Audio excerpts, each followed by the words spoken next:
Hey, what's going on, everybody? I hope you guys are doing well. I wanted to talk to you guys a little bit about something that happened today. There was a group that asked me to address issues related to economic intelligence, financial responsibility, financial literacy, and things like that. And I told them, I said, look, I can't go give any speeches right now, but I can address this issue for you and do this in a way where I can talk to my people so that as many people as possible can benefit from the discussion. And then I would let you have this, for free. So basically, what I wanted to do was take a few minutes and talk to you guys about the topic that I wanted to speak to this group about, which was economic intelligence.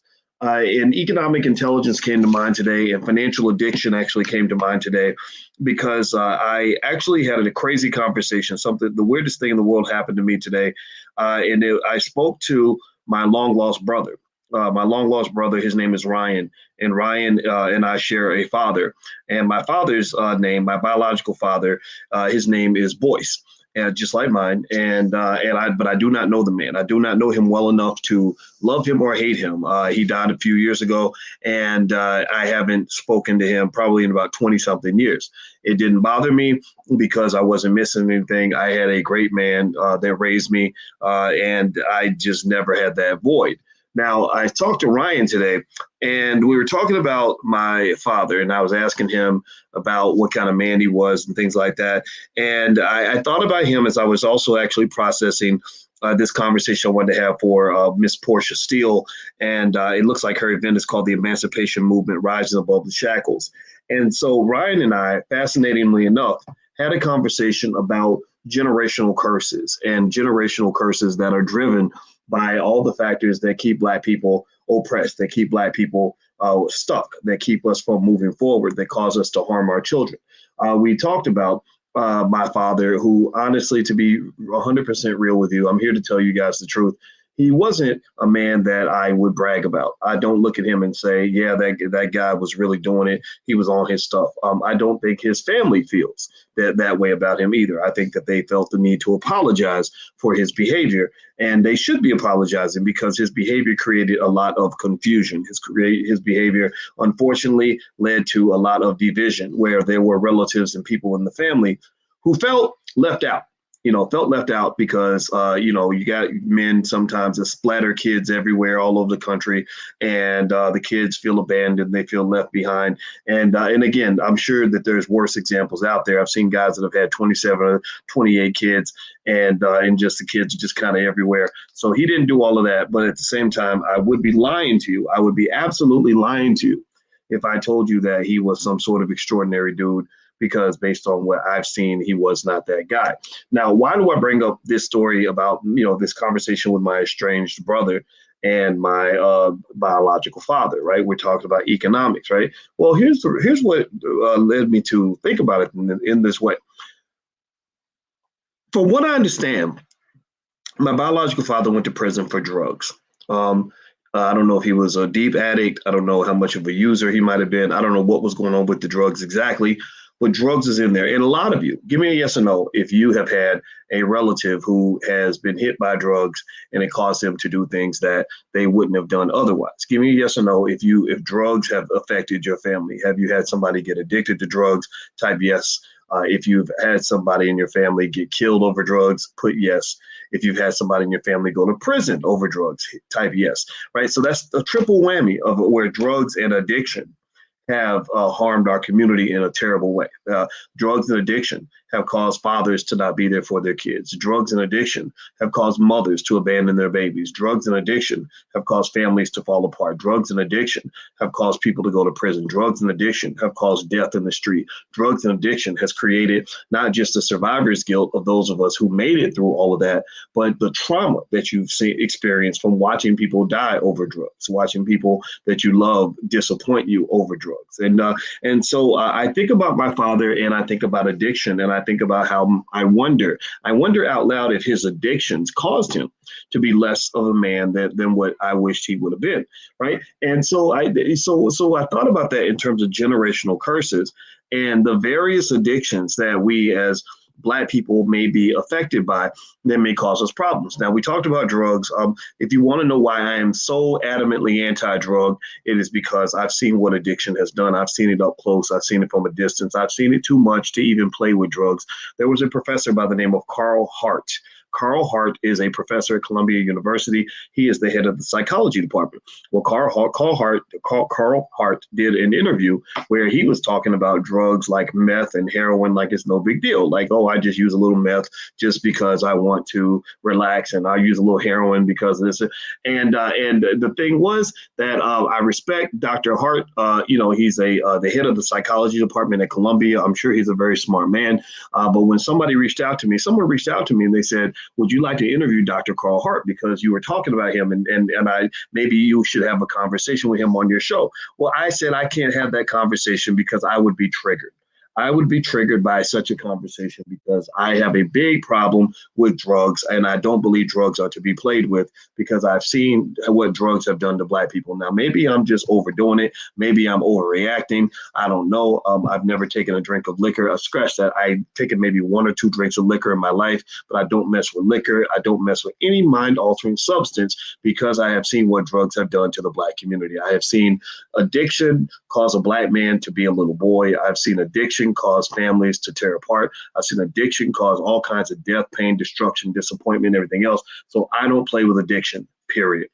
Now, drugs are not the only type of addiction that there is. You can be addicted to a lot of different things. In fact, if you look up the definition of the word addiction, see, I pulled this up actually. Let me pull up my screen here. So addiction is exhibiting a compulsive, chronic, physiological, or psychological need for a habit-forming substance, behavior, or activity. Okay, so that's a formal definition of an addiction, right? So you can be addicted not just to drugs and alcohol, but you can be addicted to shopping. You can also be addicted to spending money. Actually, money it can be like a drug. Professor Andrew Lowe at MIT actually showed that when you receive money, it gives you a high. Does anybody know? Give me a yes or no if you know what I'm talking about. If I told you right now that you just won, imagine in your mind, I just told you just won $500,000 in the lottery. How does that make you feel? Just imagine, just take a moment and woosah and imagine if I said there's $500,000 in your bank account right now because you just won a lottery ticket. How would that make you feel? Did that make you feel nothing? Did you not care? Or did you kind of say, did you smile a little bit? Did you feel a little bit better? Just imagining this artificial money. Tell me what you noticed. Also, or sex. Mary Powell mentioned sex. Sex is the same thing. That's another thing that people can be addicted to, right? So these addictions are reactions in many cases to various forms of trauma you experience from being Black.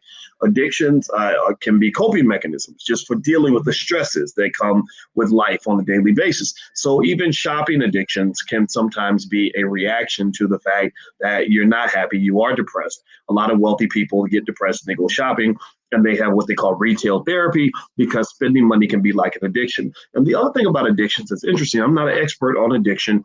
My wife-to-be, the woman I'm marrying this week, the beautiful Black woman I'm going to dedicate my life to on Friday, she happens to teach classes on addiction. She has gone to, she is a full professor of social work and teaches classes on addiction and how addiction works. So she might agree with me that addictions are very close to habits. Like addictions to me are like habits on steroids, right? So we all have habits, but they're not quite addictions. They don't quite fit the technical definition, but habits are, sometimes you can have a habit that's so strong that it feels like an addiction. And so a lot of times when you're talking about where you are in life, we're getting to the economics here. When you talk about where you are in life, your habits and your addictions are pretty much the driving factors behind what form of economic culture you create in your family. If you have the right habits, then you have an economic culture that builds prosperity. If you have the right habits, then you're going to do well. If you have the right habits, you're going to be rich. If you have the wrong habits, then you go in the other direction. The wrong habits lead you to do things that are economically self-destructive. The wrong habits will cause you to continue generational cycles and create a bunch of sad, confused children because you didn't even leave them a life insurance policy. The wrong habits are where you spend your life in slavery, working for white people because you thought that you had to go to college and borrow $200,000 that you could never repay. So you're going to be working this low-level job for the rest of your life, right? Bad habits can put you in a situation that you don't want to be in, right? And these habits are perpetuated. These are perpetuated through media, through culture. For example, the hip hop culture, unfortunately, some of it, not all of it, but some of it produces bad economic habits that lead you to pretty much give all your money away. Like there was a song by, I think it was 2 Chainz, and in the song, the chorus was, I'm riding around and I'm getting it. I'm riding around and I'm getting it. I'm riding around and I'm getting it. It's mine, I spend it. It's mine, I spend it, right? And you're repeating this over and over and over again in your subconscious mind. You're repeating this over and over and over again, deep down, like embedding it in your subconscious to the point where you're forming these unhappy habits that are going to lead you to economic despair and lots of financial problems. That's significant. That's a big deal. So one of the steps toward economic intelligence and economic success is being very conscious about your habits. The habits are insidious because it is like a disease that affects your subconscious mind. Habits are not typically conscious. Habits are unconscious. Habits are what your brain resorts to when you're not thinking about it, when you just do stuff without thinking, right? And so so to me, I believe that the cure, the vaccine against bad habits is actually consciousness, right? It's being conscious about your choices. And so when people talk about what it means to be conscious or what it means to be woke, I don't think people think deeply about what that means. Conscious and woke means that I'm thinking about everything I'm doing at a conscious level so I can consciously, with intentionality, make a decision to do something different from what my habits are telling me to do, right? So my habit is that that when I'm talking, I'm going to lift up my left hand like this. But then if I'm conscious about it, I say, okay, boys, keep your left hand down while you're talking, right? That consciousness is the antidote to the exploitation that can occur when you lean on unconscious habits in order to make decisions, right? So you go into a store, they don't want you conscious, they want you to be unconscious because they play certain music, they get you in the mood, they do certain things, they put images on the wall, they get you caught up about buying products, they tell you how good you look in that dress, and you unconsciously, because you're feeling good and your self-esteem is high, you start whipping out that credit card. But if you're conscious, you say, oh, no, I have to make sure I'm intentional about saving my money, right? Or unconscious. So when somebody wants to sleep with you, when they want to get some ass, what will they do? Well, then maybe they give you a couple of drinks, right? Get you kind of loosened up, lower your inhibitions, play some nice romantic music, right? Get you real comfortable, get you real connected in the situation. So then you unconsciously start to relax and just go with the flow. Next thing you know, you're pregnant, you got another crappy baby's daddy, right? But if you're conscious, you say, oh, no, wait. Oh, sorry, I got to think about this. Let me process this. Let me get back to you. I might sleep with you on Tuesday, but I need 2 or 3 days to think about it. Well, that's not going to work, right? You're not a very easy target at that point because you're conscious, you're aware, you're looking around to see what's going on. So when people talk about consciousness, right, when they talk about the conscious community, I think that we have to be intentional about talking about what the economically conscious community means. And here's my point. When I have a bad habit, any bad habit I've ever had, anything that I had that was either habitual or almost addictive in nature, the way I overcame the habit was consciousness, being Black and conscious. So let me give you an example. When I had the habit of eating unhealthy food and I was gaining weight every year and I couldn't stop it, I had to consciously, with intentionality, start choosing healthy food over the food that I normally ate. I had to consciously remind myself to get up and go running every couple of days so I wouldn't gain too much weight. Right. When I wanted to, when I play video games, right. I still now play. Sometimes I play Call of Duty with my friends, and I love getting on there with the young guys and talking about stocks and stuff on my Twitch channel. I consciously realized that video games are designed to be addictive. They design them just like they design casinos. They throw randomness into the equation to train you like Pavlov's dog. If you don't know what Pavlov's dog is, Pavlov, look it up. Look up the Pavlov's dog experiment.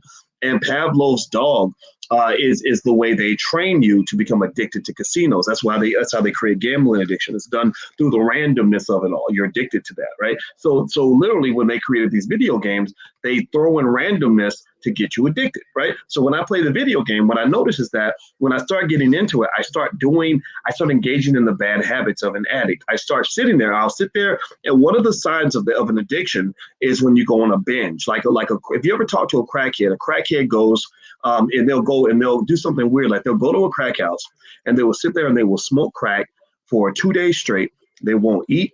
They won't sleep. They won't think about how much time has passed because they're caught up in the euphoria of the addiction, right? Well, I noticed that when I would play the video games, I sit down at 8 o'clock and I would just play and play and play. Next thing I know, it's 3 o'clock in the morning. I said, "Whoa, this ain't cool. I can't be doing this. This is my woman ain't gonna want to be around me if I'm doing this, right?" So I started being conscious. I would sit down and I'll say, "Okay, boys, it's 9 o'clock.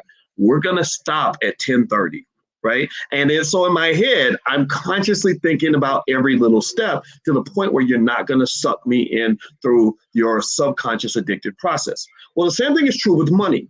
The same thing is true with money. When you talk about financial consciousness, I want to ask you a question. I want to ask you a question. How many of you have ever had like a job, maybe as a teenager or as a college student? If you had a job as a teenager or a college student, raise your hand. Say something right now. Just say, yes, I have.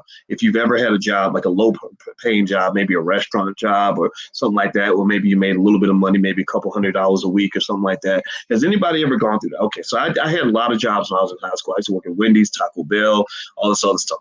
And in fact, I met my daughter's mother at Taco Bell. She got pregnant, so stay away from Taco Bell. Tacos will get you in trouble.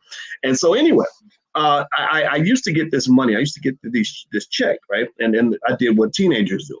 I would take my check and I would go and I would cash it, right? Instantly cash it. So the bank tellers, I rolling out them 20s and them 10s and you're like feeling good, right? And you put that money in your pocket and you start feeling like that. Remember that song, Just Got Paid Friday Night, right? You love that. People love that song because people can relate to that high, that euphoria you feel when you just got paid. It's Friday night. You're a body hunter. You out there doing your thing. You're feeling good because you got, you got your money. You're feeling strong and successful and happy and all that other stuff, right? Well, what would happen is this. It always happened. It never failed. And this was part of my journey of an economic consciousness. I would get this damn paycheck and I have this, stack of 20s feeling like I got money to burn. Thank you, Ro. Money to burn, right? So I'm just like, you say something's $5.80. I'm like, oh, that's no big deal. Here's a 20, right? I got a bunch of 20s. So what's $5.80? $8 here, $4 there. And inevitably, tell me if you've ever gone through this experience. Inevitably, every single time I would start the week thinking I had so much money that I'll never run out, but I always ran out. Anybody know what I'm talking about? Where it's like, dang, where's the money go? Anybody ever had that feeling like where you like, what happened? Like the money burned a hole in my pocket. I had a stack of 20s. Now I got nothing. You mean there's only 120 left? I went through that every single time and I could not understand it. I did not get it. And what I realized is that was financial addiction. That's how it creeps into your life. It creeps into your life because what happens is that when you get money, you start engaging in these unconscious habitual behaviors and these patterns where money's just flowing out and you're not thinking about it. And then you don't realize what's going on until you're broke, right? The crackhead doesn't realize that he spent 2 hours in the crack house until he comes home and his wife has left him and he's got no more money in his pocket. He's depressed because he's coming down from that high and his life is now a mess. And the dope dealer's got all his money. Right. Or maybe he's in jail right now. Right. So a lot of times we go through this, right, because a lot of us are financial crackheads. A lot of us form bad financial habits. And in fact, I encourage you, go ahead and confess, like just admit it. It's no problem to admit this. If you grow up with bad financial habits in your family that you learn that have caused you all kinds of chaos, raise your hand. Let's confess. Let's confess on this, because I'm going to talk to you guys about this a little bit and talk about how this affects the whole community. Now somebody is mentioning strip clubs. Yeah, strip clubs is one of them, right? Because you got all the vices in there. You got the sex, you got the drugs, you got the money being thrown or whatever, right? So those habits are crippling, right? They're terrible. And the thing is that the relationship between the consumer and the producer is a lot like the relationship between the dope dealer and the dope addict. It's a lot like that relationship between the dope dealer and dope addict, or between the pimp and the hoe. Right. And so basically, and why do I say that? Well, because when corporations sell you products, did you guys know this? I don't know if you knew this or not, but when corporations are selling products to people, especially Black people, they consult with psychologists to learn how to tap into your subconscious mind to get you to unconsciously spend your money. Did you know that? Did you know that in retail, about 100 years ago, Sigmund Freud, the famous psychologist, his nephew, was a retail executive, and he reached out to Uncle Sigmund to give him research that would help him tap into the subconscious mind of the consumer so they could sneak in and kind of get some from you, sneak in and put something in your drink so that you're not paying attention. Next thing you know, you look around and your money's gone, right? And so a lot of times when you think about capitalism and consumerism, you got the sharks and you got the fish, and the sharks are always alert. The sharks are always aware. The sharks, they don't get high on their own supply.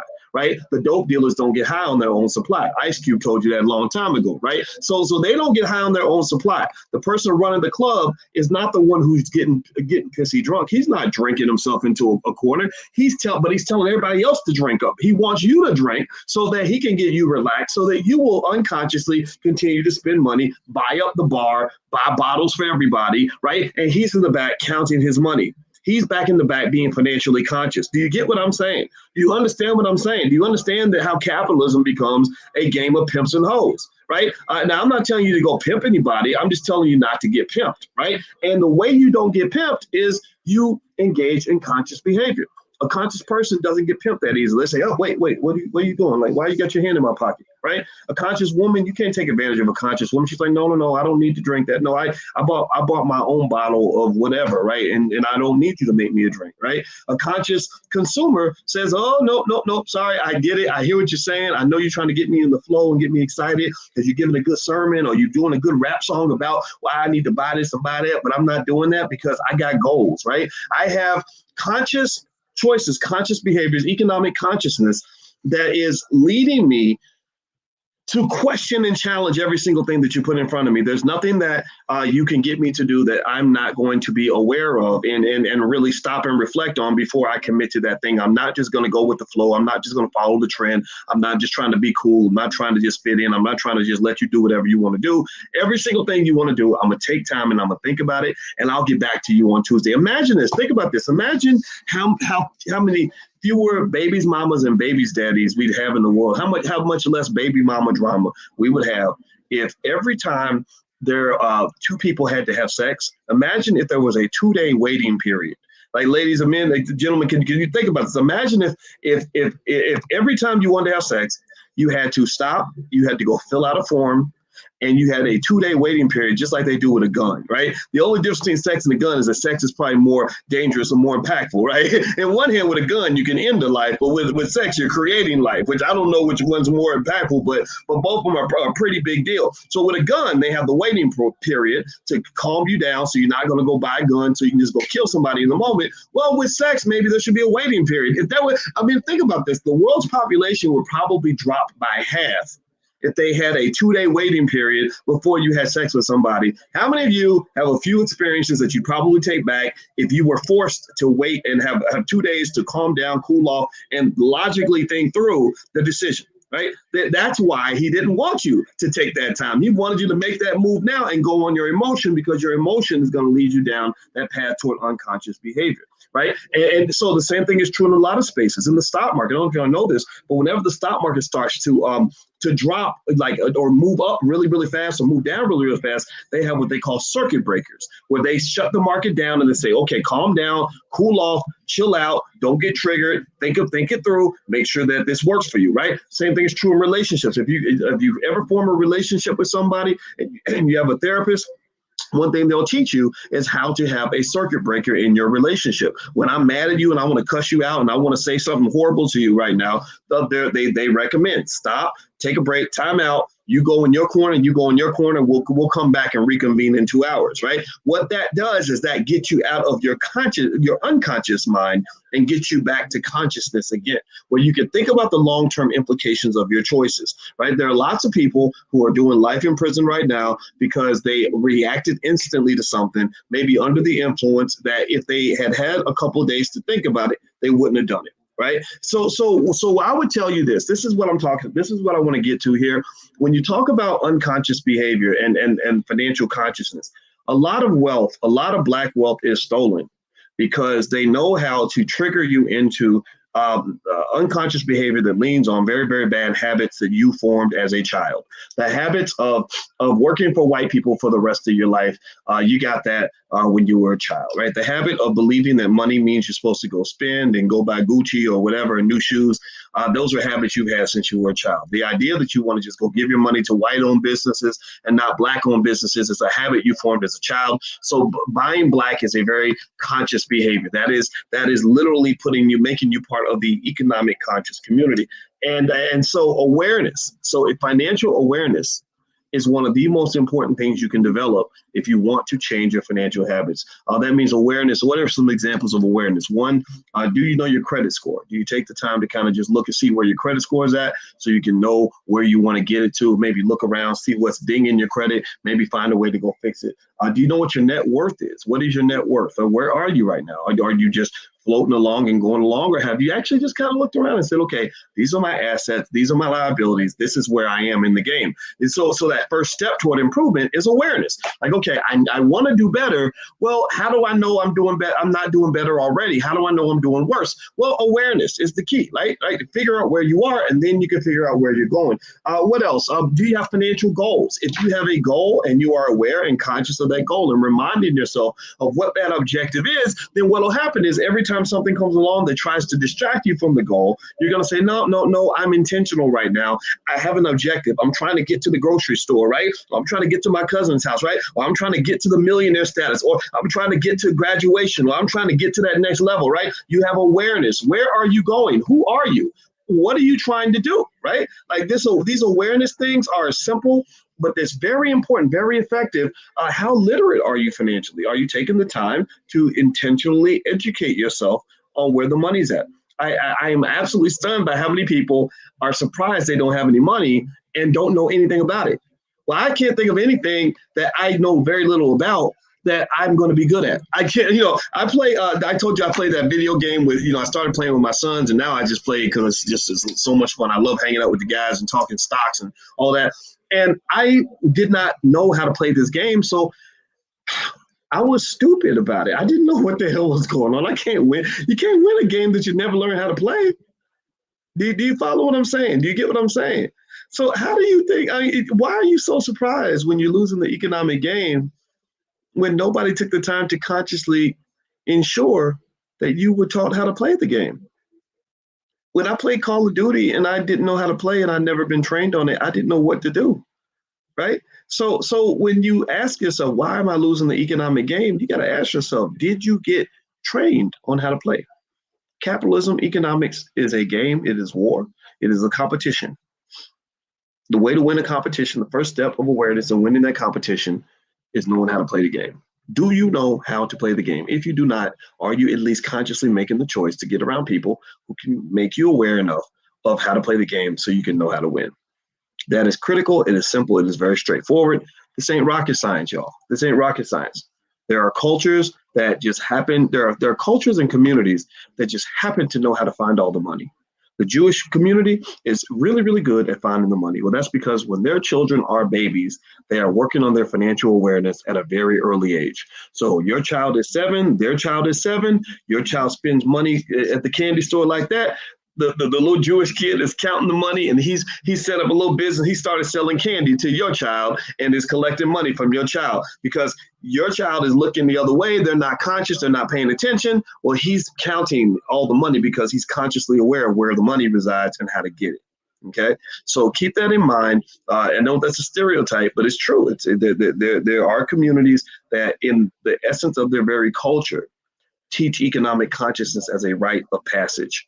That should be your family. That should be where your family begins right now. You make that decision. So I'm asking you to, as your first step toward economic awareness, is to become aware of where you are and what you want to be. Be intentional about that. And then 2, if you have children or are going to have children, be very intentional and very conscious about making sure your children are economically conscious.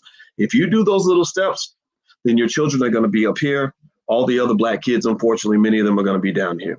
And it's a lot of it's because their parents don't have consciousness. They don't have they're not even conscious enough to want to be conscious, right? But the fact that you make that decision to be conscious, your kid's going to be here. Just give it. If the money's not there yet, don't worry. It'll be there in a generation. Whatever you put energy into, it's going to pay off. Whatever you put time into, it's going to work for you. If you do not put energy in, it will not work for you. So put the energy in and you're going to be okay. All right. So I'm going to go to allblackeconomics.com. I have a book called It Takes a Village to Raise the Bar. Hundreds of thousands of you have read this book. It is free to the community. You do not have to pay for this book, but it's a book that I would love for you and your family to read because it lays out a very basic paradigm of what my vision of the Black community is for the year 2070. So it's a 50-year plan on how we can make our community the greatest community on earth. All right. Thank you guys for listening. I hope you have a wonderful day, and I will see you guys soon. Take care. Peace.